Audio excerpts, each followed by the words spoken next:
aku luput, aku lolos, aku bisa nikmati dosa seumur hidup. Lalu tiba-tiba gitu aja, hidup berfoya-foya, hidup berdosa dan berzina, mati masuk surga. Sia-sianya tidak setia. Ini akan mengajarkan kepada kita bahwa tidak setia itu nggak perlu ditempuh. Kita akan kecewa nanti di belakang kalau mengejar sesuatu yang tidak berkenan di hati Tuhan. Mari kita baca sama-sama Hosea pasal yang kedua. Israel ditolak dan dipulihkan. Adukanlah ibumu, adukanlah, sebab dia bukan istriku, dan aku ini bukan suaminya. Biarlah dijauhkannya sundalnya dari mukanya, dan zinanya dari antara buah dadanya, supaya jangan aku menanggalkan pakaiannya sampai dia telanjang dan membiarkan dia seperti pada hari dia dilahirkan. Membuat dia seperti padang gurun dan membuat dia seperti tanah kering, lalu membiarkan dia mati kehausan. Nah, pernikahan Hosea ini bukan jadi tumbal, tetapi ada banyak kemiripan dengan kondisi rohani Israel. Perjuangan dari sisi Tuhan untuk mempertahankan umatnya adalah perjuangan Hosea untuk mempertahankan pernikahannya. Nah, umat Tuhan tidak setia, sama seperti Gomer, si istri yang berzina. Waktu itu di ayat ke-1 Tuhan berkata, adukanlah ibumu, adukanlah, seperti ada keluhan, seperti ada keluh kesah. Di mana tidak ada setia, di situ tidak ada bahagia. Jikalau kita mencintai kehidupan, setialah kepada Tuhan, setialah kepada kebenaran. Kalau kita cinta hidup ini, jangan melakukan apa yang salah dengan sengaja. Selalu melakukan apa yang benar, bukan apa yang nyaman. Sekalipun kita harus membayar harga. Jangan kompromi dengan dosa. Jangan kompromikan kekudusan. Adukanlah ibumu, adukan, dia bukan istriku. Seperti ada perpisahan. Dan ini sakit sekali. Di mana ada dosa, di situ ada pemisahan dari hadirat Allah. Dan jikalau kita membiarkan diri kita kecanduan dengan sesuatu, ya pornografi contohnya, orang yang melakukannya memisahkan diri dari persekutuan dengan orang-orang di sekelilingnya. Karena dia menjadi seseorang yang tertutup, menjadi seorang yang menyembunyikan sesuatu. Jiwanya otomatis akan terbelenggu. Kalau kita membiarkan diri kita kecanduan dengan sesuatu yang Tuhan bilang jangan, seperti ada pemutusan hubungan secara batinia. Lalu kita merasa kesepian, merasa sendirian, sehingga jatuh lebih dalam lagi dalam dosa. Mengapa? Karena dosa itu setelah kita lakukan, kita merasa hampa. Tapi karena kita tidak mau datang kepada Allah, jadi kita melakukan dosa itu lebih banyak lagi. Supaya apa? Supaya kita bisa rasa tinggi. Supaya ada high lagi. Tapi setelah kita melakukan dosa kedua, lebih hampa dari sebelumnya. Jadi seperti lingkaran setan, semakin terpuruk ke bawah. Adukanlah, adukanlah. Yang ada hanyalah aduh saja dalam segala jalan dosa. Semakin jauh, semakin aduh. Karena itu kalau mau kembali pada Tuhan itu selekas-lekasnya, secepat-cepatnya. Waktu dosa pertama kali itu langsung balik. Tapi kalau dosa pertama kali membuatmu jatuh kedua kali, yang kedua kali cepatlah kembali. Kalau sudah ketiga kali gimana pastor? Kembali, ya yang nomor 3 itu kembali seolah-olah itu yang pertama kali. Jangan ulur waktu, nanti saja aku kembali kepada Kristus. Percuma Anda mau putar-putar padang gurun, toh cepat lambat akan kembali pula. Lebih awal lebih baik, lebih lambat, lebih payah nanti. Adukanlah ibumu, adukan sebab dia bukan istriku. Supaya jangan aku menanggalkan pakaiannya sampai dia telanjang.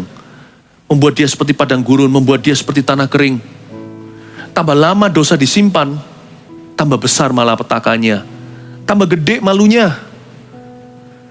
Tambah besar penyesalannya. Cepatlah kembali.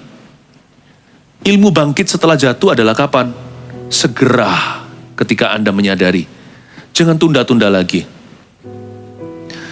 Tidak setia itu sebuah perjalanan. Kalau kita jatuh sekali, itu namanya jatuh dalam dosa.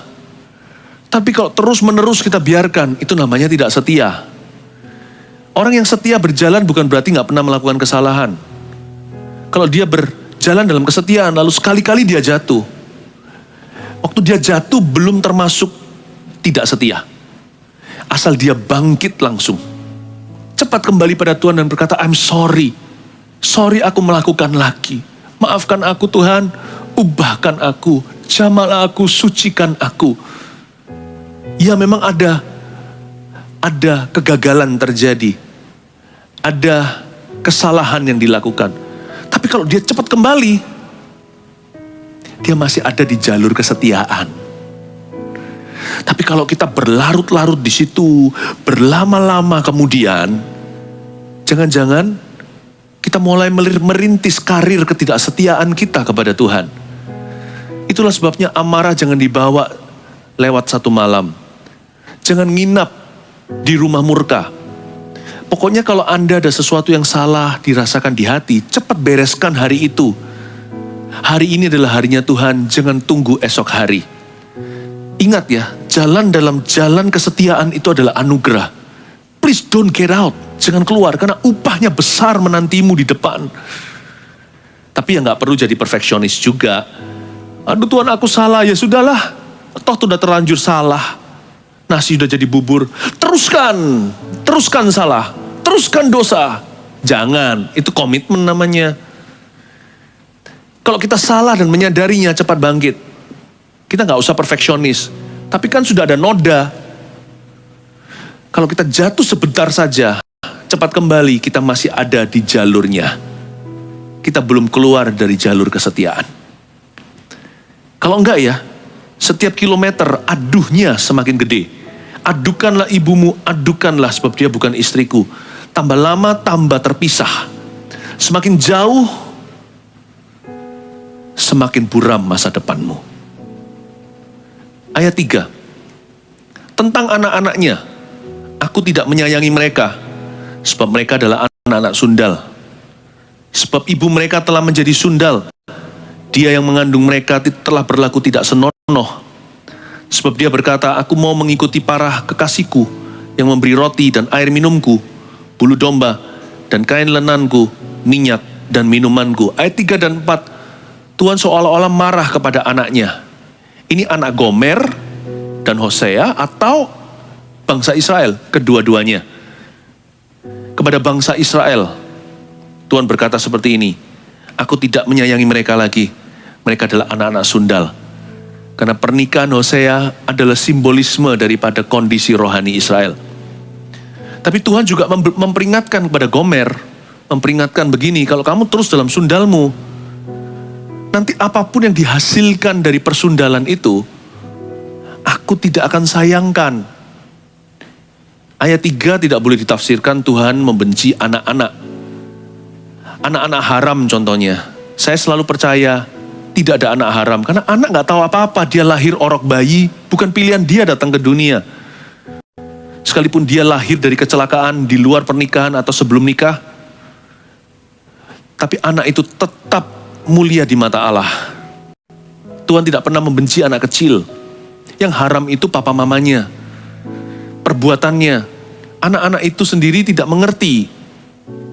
Sehingga Tuhan berkata, anakmu ada 3. Kan Gomer punya 3 anak. Di bawah asuhan Hosea, Yisril, Lo-Ruhamah, Lo-Ami. Nah, ketiga anak ini Tuhan berkata begini ayat 3 tentang anak-anaknya, yaitu anak-anak Gomer ini juga. Aku gak akan menyayangi mereka sebab mereka adalah anak-anak sundal. Kalau minggu lalu Anda ingat, khotbah saya sampaikan bahwa Tuhan kita adalah juru selamat orang berdosa, sahabat orang berdosa pula. Dia memperjuangkan anak-anak Gomer bahkan. Dia memperjuangkan mereka yang Lo-Ruhamah. Nama itu seperti kutukan menjadi Ruhamah. Lo-nya dihapuskan atau kata tidak. Lo-Ami menjadi Ami, engkau adalah umatku, aku adalah Allahmu. Allah memperjuangkan anak Hosea. Anak yang pertama mungkin anak Hosea beneran. Anak kedua, 3, mungkinkah Hosea bukan papanya? Saya juga gak tahu, gak berani spekulasi atau asumsi. Karena perempuan ini sejak hari pernikahannya setelah honeymoon langsung dia jatuh ke tangan cowok lain. Gomer si perempuan sundal. Perselingkuhan selalu terjadi dalam rumah tangga ini dan bukan karena salah Hosea. Hosea adalah suami idaman. Dia adalah ayah yang penuh dengan cinta kasih dalam keluarga. Bahkan dia pemersatu dalam family ini. Dia yang merekatkan mereka sekalipun terjadi pengkhianatan di dalam rumah tangganya. Hosea ini penuh pengampunan. Tapi dibutuhkan dua orang, dua sisi, suami dan istri untuk bisa mengokohkan pernikahan. Apa boleh buat, kali ini sang istrilah yang berlaku nakal. Dan Tuhan sekalipun demikian, ketiga anak daripada Gomer ini, Tuhan Yesus tetap perjuangkan. Allah Israel memperjuangkan masa depan mereka dan berkata, nanti Israel akan jadi besar. Lalu Lo Ami akan menjadi Ami, Lo Ruhama akan menjadi Ruhama, mereka akan menjadi umatku. Tuhan tuh cinta anak kecil. Jadi jangan salah tafsir, ayat 3 ini suatu pesan profetik atau rohani. Ada signifikansi makna di balik perkataan ini. Sekali lagi saya baca tentang anak-anaknya. Aku tidak akan menyayangkan mereka, sebab mereka adalah anak-anak sundal. Camkanlah, tanamkan ini di dalam hati kita dan jiwa. Apapun yang dilahirkan dari ketidaksetiaan, Tuhan tidak akan sertai dan sayangkan. Saya tidak bicara soal anak kecil. Saya bicara tentang kehidupan. Aku tidak akan sayangkan anak-anak perjinahan itu.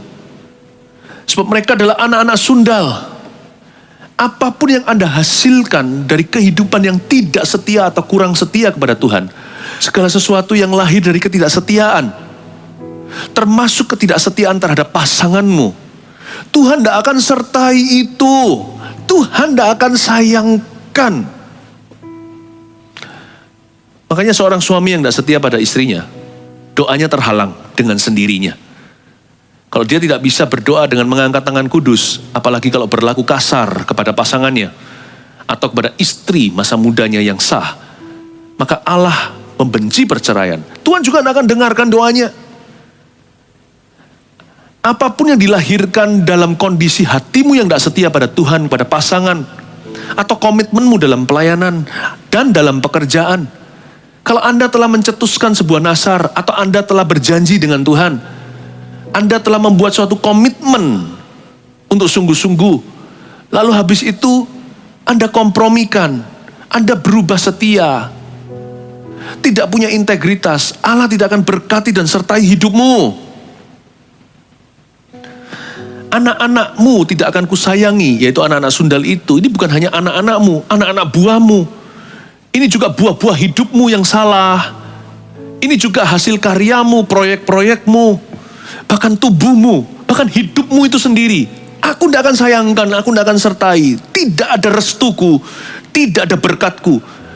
Jika engkau punya harta sekalipun karena berhasil dalam dunia kerja atau mendapat keberuntungan, tidak ada berkatku dalam hartamu. Hartamu adalah kutukmu. Jikalau aku tidak memberkati, kutuk ada di sana. Jikalau aku memberkati, kutuk pasti pergi. Susah payah pasti akan menambahi jikalau tidak ada restuku di situ. Tentang anak-anaknya, aku tidak menyayangi mereka sebab mereka adalah anak-anak sundal. Apapun yang dilahirkan dari ketidaksetiaanmu kepada Tuhan dan ketidaksetiaanmu kepada pasanganmu, ketidaksetiaanmu kepada apapun yang Tuhan tuntut, Anda harus setia di situ. Aku tidak akan beri restu. Berarti tidak ada berkat-berkatku. Ku tidak sayangkan dan aku takkan sertai. Wow. Jadi percuma kita rintis jalan tidak setia. Ujung-ujungnya adalah adukanlah. Ujung-ujungnya adalah pemisahan, dijauhkan. Ujung-ujungnya adalah perasaan malu, ditelanjangi di siang hari. Ujung-ujungnya adalah padang gurun. Seperti semua ini adalah jajaran konsekuensi di ayat 1 dan ayat 2 yang tadi sudah kita baca. Segera masuk ayat 5. Saya tunjukkan sia-sianya orang yang tidak setia. Ini orang tidak setia with whatever loh ya. Terutama dengan Tuhan, dia yang utama. Lalu dalam pernikahan tentunya dengan pasangan, dengan keluarganya, istri masa muda atau yang sah, suaminya, dan juga pekerjaannya, Kita juga harus setia loh pada bos kita.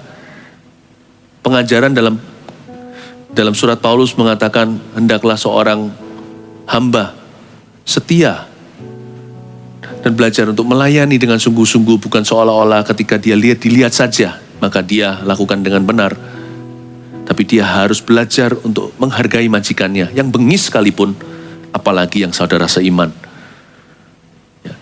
Pada dalam kepemimpinan, dalam pelayanan, dalam pekerjaan, apapun juga yang lahir dari tidak setia, tidak akan ada restu dan rahmat Allah. Dan sia-sia merintis jalur tidak setia, ujungnya tidak bagus. Ayat 5, sebab itu sesungguhnya aku akan menyekat jalannya dengan duri-duri dan mendirikan pagar tembok mengurung dia, sehingga dia tidak dapat menemui jalannya. Ayat 5 ini sesuatu yang konyol sekali. Ini bicara tentang Gomer, tapi juga bicara tentang Israel. Sebab itu sesungguhnya aku, huruf besar ini Tuhan, aku akan menyekat jalannya dengan duri-duri. Dia mau jinah, aku buat dia pusing-pusing di sini. Dan mendirikan pagar tembok mengurungi dia, sehingga dia nggak dapat menemui jalannya. Lucu ya, orang mau dosa aja kok susah.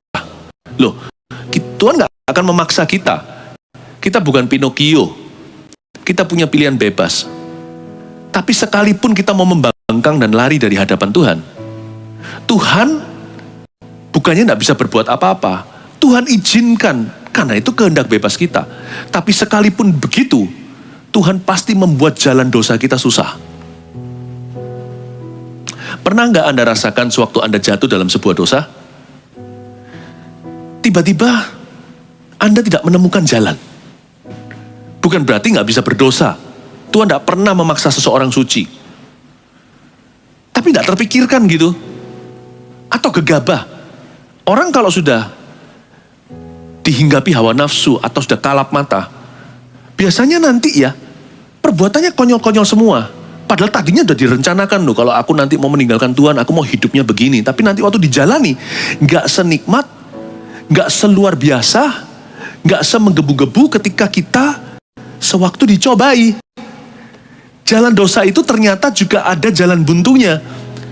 Sedikit demi sedikit kita bisa menggeser kesucian dan kita semakin jatuh, iya, karena Tuhan tidak akan paksa. Tetapi nanti waktu kita jatuh, seolah-olah sia-sia kejatuhan kita tanggung begitu. Hingga jatuh kita itu sekedar asal-asalan kesannya. Pernah rasa begitu nggak? Kita benci sekali sama orang itu. Lalu kita mau ajak berantem. Wah, udah siap-siap ini rasanya aku mau lukai dia.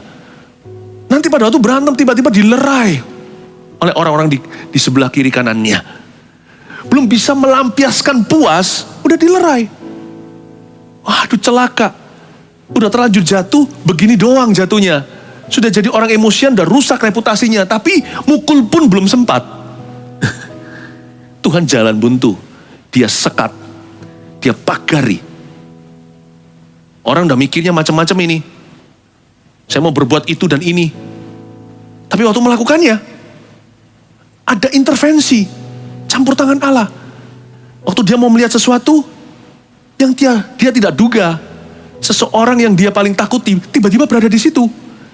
Udah terlanjur jatuh, udah terlanjur gak enak sama Tuhan, udah kembali ke kebiasaan buruk, gak sempat bisa lampiaskan. Atau kalau lampiaskan, gak terpikirkan. Nanti setelah kita bertobat-tobat nih, nangis-nangis kembali ke Kristus, waktu setan cobai lagi, baru terpikir, iya ya, dulu kok gak melakukan ini ya. Lalu terpikirkan kemudian, kenapa ya waktu dicobai pikiran kita brilian, tapi waktu jatuh pikiran kita tumpul, gak menemukan jalan dosa sendiri.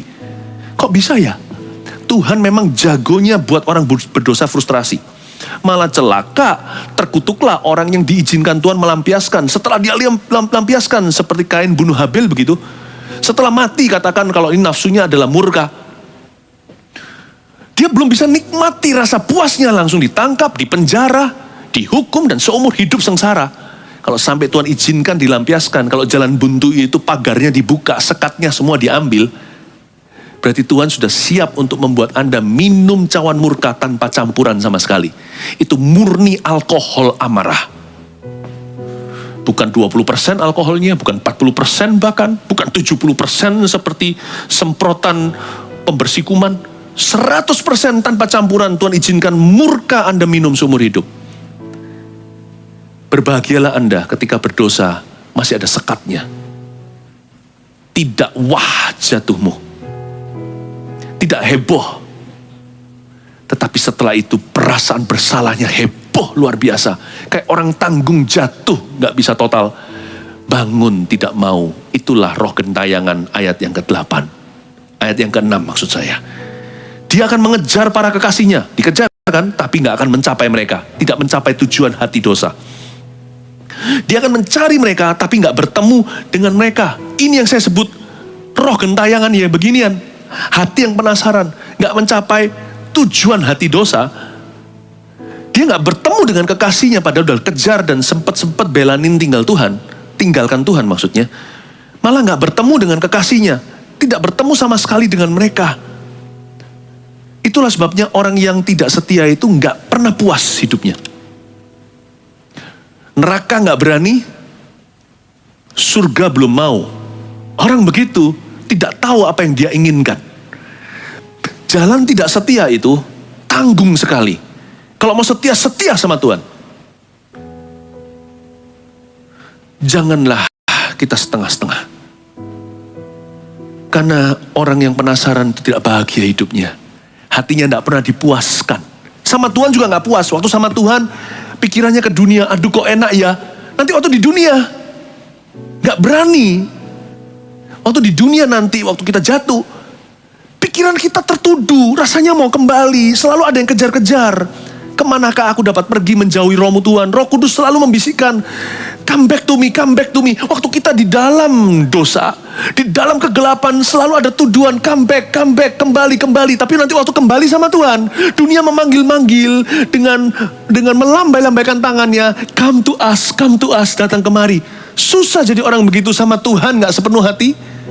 Matanya terus-menerus menoleh ke dunia. Di dunia juga gak bisa lepas hati. Karena Tuhan mengejar kita. Maunya apa? Tidak mencapai kekasih-kekasihnya. Ayat yang berikutnya. Kita baca lebih lanjut tadi ayat 6 sekali lagi. Dia akan mengejar para kekasihnya. Tetapi tidak akan mencapai mereka. Dia akan mencari mereka. Tetapi tidak bertemu dengan mereka. Maka dia akan berkata, aku akan pulang kembali kepada suamiku yang pertama. Sebab waktu itu aku lebih berbahagia daripada pada sekarang. Tetapi dia tidak insaf, bahwa akulah yang memberi kepadanya gandum, anggur, dan minyak, dan yang memperbanyak bagi dia perak dan emas yang dibuat mereka menjadi patung Baal. Sebab itu aku akan mengambil kembali gandumku pada masanya, dan anggurku pada musimnya, dan akan merampas kain bulu domba dan kain lenanku yang harus menutupi auratnya. Berhenti sampai ayat 8. Akhirnya toh harus kembali kan? Gomer harus balik ke Hosea. Israel harus kembali kepada Allahnya. Tapi waktu balik dia juga gak insaf. Ini namanya orang yang malang. Dunia gak dapat, Tuhan pun minim. Diambil tuh yang namanya gandum, anggur, minyak. Diambil semua sama Tuhan privilege-nya. Tuhan pun dapat tipis. Dunia meninggalkan dia. Lenyap. Tak kelihatan sisanya. Akhirnya dia kembali. Ini yang saya sebut dengan broken hearted sinner. Orang berdosa yang broken heart. Ini si bungsu ya begitu. Habiskan hartanya. Habis hartanya ingat papa dia kembali. Kembalinya bukan karena total insaf. Kembalinya karena dia mau makan. Aku akan pulang kembali pada suamiku yang pertama. Waktu itu aku lebih berbahagia daripada sekarang. Kedengaran seperti si bungsu berkata, aku mau pulang ke papa. Karena di rumah bapakku orang upahan aja makan kenyang-kenyang. Di sini aku selapar-laparnya. Dia kembali juga tidak sungguh-sungguh. Tapi Tuhan terima. Waktu Tuhan terima, hatinya belum berbalik sungguhan. Tuhan terima karena dari sisi Tuhan yang setia. Tuhan itu setia ketika kita gak setia. Itulah indahnya Tuhan. Aku akan pulang kembali. Gak tahu apa yang terjadi dengan Gomer. Mungkin dia ada main sama laki-laki. Lalu laki-laki itu, yang namanya hidung belang ya. Setelah itu dia pasti cari wanita lain lagi. Setelah wanita idaman yang lain, dia punya wanita idaman lainnya daripada wanita idaman lain itu. Mana bisa dia dapat orang setia kalau dia gak setia. Mana bisa si Gomer dapat kesetiaan kalau dia sendiri berbuat sundal. Satu-satunya yang masih setia sama dia, ya Hosea. Satu-satunya yang masih setia pada kita kalau kita berlumuran dosa, ya Allah Bapa kita di sorga. Jadi, kemungkinan besar Gomer ini ditinggal oleh kekasihnya, kekasih gelapnya. Selingkuhnya dia itu selingkuh lagi. Dia selingkuh, tidak setia sama suaminya si Gomer ini. Akhirnya dia dibalas selingkuh oleh perselingkuhannya. Sama wanita lain. Bosan sama perempuan sundal ini, cari sundal yang lain. Mengenaskan. Ketika Gomer broken heart, dia sakit hati. Kok aku diperlakukan begini sama pria ini? Dia ingat Hosea suaminya. Aku kembali aja sama suamiku. Paling tidak, suamiku ini yang setia padaku. Aku dulu lebih bahagia daripada sekarang. Kelihatannya Gomer broken heart. Sekalipun dia wanita sundal, dia tetap adalah seorang wanita.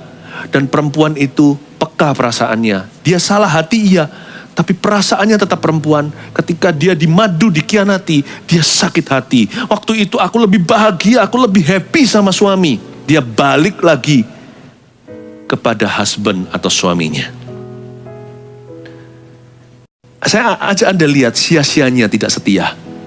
Muter-muter, Gomer gak dapat yang dia mau kok.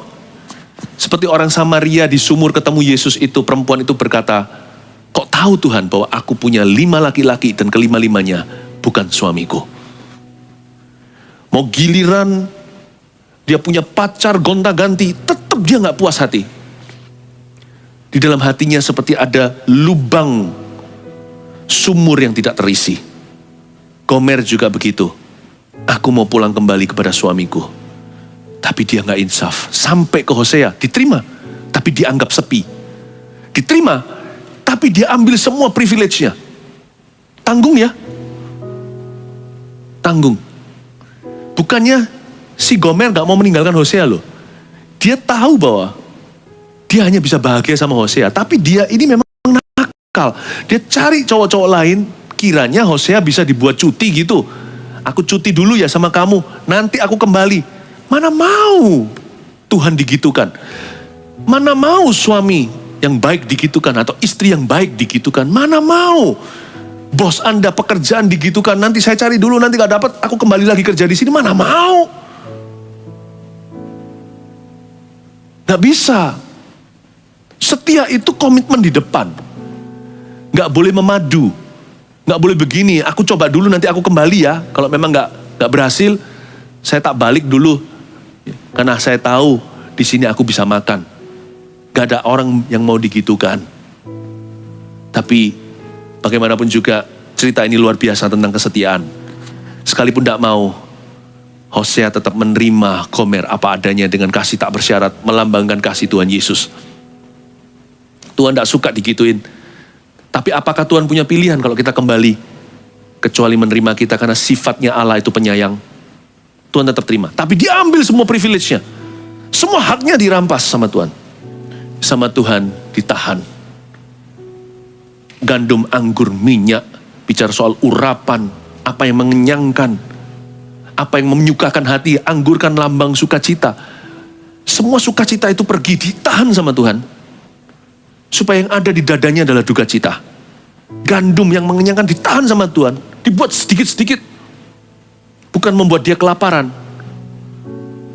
Tapi supaya dia mencari Tuhan. Ditahan itu urapan. Tidak ada penyertaan. Ayat 8 sudah kita baca, sekarang ayat 9. Dan sekarang kata Tuhan, aku akan menyingkapkan kemaluannya di depan mata para kekasihnya, dan seorang pun tidak akan melepaskan dia dari tanganku. Ini yang saya sebut malunya dosa, malunya ketahuan. Udah balik ke Tuhan juga bukan berarti sebuah jaminan bahwa Tuhan, udah gitu aja, forget it atau lupakan. No. Masih akan ada satu episode bereskan hati di hadapan Tuhan Yesus. Aku akan menyingkapkan kemaluannya itu bukan Tuhan mempermalukan dia, tapi perbuatannya sendiri mempermalukan dia. Ini yang saya sebut malunya dosa. Malunya ketahuan. Kayak maling yang tertangkap basah atau si pezina. Malu loh ya.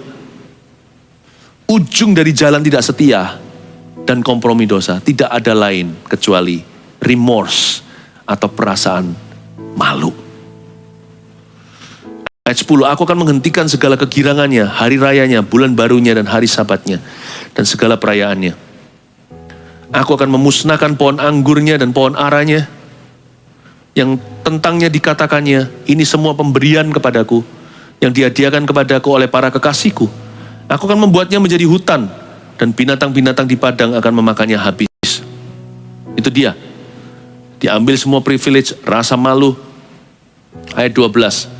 Dan aku akan menghukum dia karena hari-hari ketika dia membakar korban untuk para Baal, berhias dengan anting-antingnya dan kalungnya, dan mengikuti para kekasihnya, dan melupakan aku. Demikianlah firman Tuhan. Tuhan itu bukan pendendam, yang itu sudah pasti. Tuhan tidak akan membalaskan atas kita setimpal dengan dosa kita. Kalau gitu tidak ada satupun di antara kita beroleh kesempatan untuk diselamatkan. Tetapi hati ini licik sekali, karena itu Tuhan tahu bagaimana mendetoksnya secara ilahi. Saya kasih contoh ya, kalau kita punya pikiran begini. Kan kerajaan Allah itu kasih karunia. Yesus mati bukan karena perbuatan kita diselamatkan, tapi karena curahan darahnya. Kenapa enggak sih? Gini aja, kita seumur hidup enggak setia. Lakukan semua dosa yang kita senang. Nanti aja last minute, menit terakhir gitu, kita bertobat serukan nama Yesus seperti penyamun yang disalibkan di samping Tuhan. Banyak orang yang pakai kiasan ini untuk membenarkan dosa-dosanya sendiri. Jangan lupa ya, by the way, penyamun itu tidak berencana begitu. Hari itu dia dapat hoki istilahnya. Dia dapat rezeki yang luar biasa, seumur hidupnya nggak bisa bayar itu.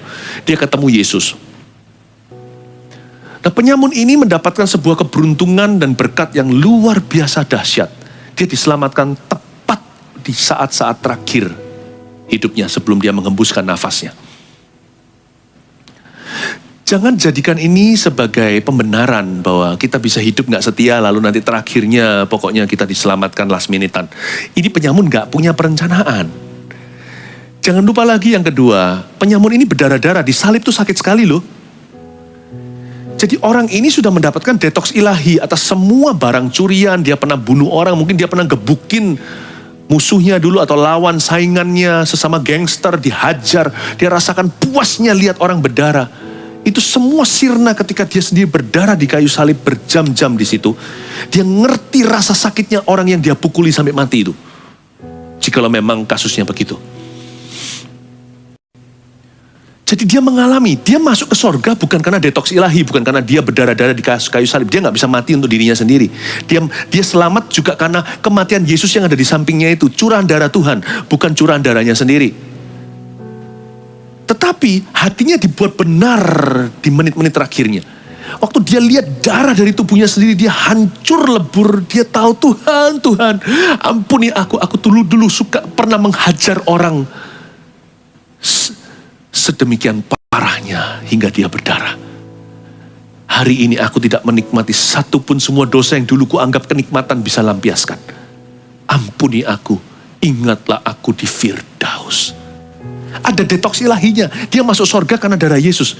Tapi dia berdarah membuat dia tahu bahwa semua dosanya dulu itu tidak nikmat sama sekali. Jangan berkata aku mau dosa seks semau diriku. Apakah perlu Tuhan memberimu sebuah kanker di area tubuh yang membuatmu jatuh dalam dosa dengan sengaja? Baru setelah itu Anda tahu semua perbuatanku yang sundal dulu itu tak ada satupun nikmatnya ketika Anda berseru kesakitan dan berkata, Tuhan, have mercy on me, ampuni aku. Nanti kalau orang itu mati tidak sembuh, dia masuk ke surga, itu karena darah Yesus. Tapi insiden suatu kejadian itu dalam hidupnya mengajarkan dia Bahwa dia tidak bisa berkata, aku mau berzina seumur hidupku, lalu terakhir tinggal mengedipkan mata dan berkata, selamatkan saya, Yesus juru selamatku, langsung masuk surga. Sehingga orang itu masuk ke dalam alam baka dengan hati yang salah. Aku luput, aku lolos, aku bisa nikmati dosa seumur hidup. Lalu tiba-tiba gitu aja, hidup berfoya-foya, hidup berdosa dan berzina, mati masuk surga. Our God is not only righteous, He is just. Allah kita itu tahu gimana membenarkan hati kita. Itu bukan sebagai hukuman, tapi sebagai detox ilahi untuk memastikan Anda masuk ke rumah Bapa di sorga dalam kondisi hati yang setopat-topatnya, hati yang murni, tidak memanipulasi tanpa pertukaran bayangan di dalamnya. So, don't play with sin, because your heart cannot take it. Tuhan bisa ampuni semua dosa, iya. Hatimu gak bisa tulus soalnya. Hati kita. Jadi jangan main-main. Sebab Tuhan tahu gimana tekuk hati itu sampai murni kembali. Seperti emas murni. Dan detox itu bagi Gomer adalah, aku akan menghukum dia untuk semua hari-hari dia bakar korban sama Baal. Dia tidur sama laki-laki itu. Aku akan pastikan semua itu dia ingat dalam trauma ilahi. Waktu dia kembali ke Hosea. Seperti bangsa Israel kembali kepada Allahnya. Dia berkata, kapok Tuhan, aku jerah. Ampuni aku salah. Mungkin dia sembuh, mungkin dia mati. Tapi pasti Tuhan akan membuat hati orang berdosa itu ketemu saingannya yang pasti. Allah adalah saingan hati orang berdosa yang tidak bisa dikalahkan. Keadilannya akan ditegakkan. Tuhan tahu bagaimana membuat hati orang berdosa itu didetox dan jerah. Dan itu semua harus terjadi. Bukan sebagai penebusan dosa atau api penyucian, bukan loh ya. Yesus berkata di atas kayu salib, sudah selesai, itu berarti cukup. Cukuplah kasih karuniaku. Tapi sebelum kita semua mati, hati kita harus murni. Jadi nggak boleh ada manipulasi. Nah, kalau ada sisa-sisa perencanaan, gua mau dosa seumur hidup, mati masuk surga, be careful friends. He knows how to deal with that, with such a heart. Dia tahu bagaimana mengurusi hati yang begitu. Aku akan menghukum dia untuk semua hari-hari dia bakar korban untuk para Baal.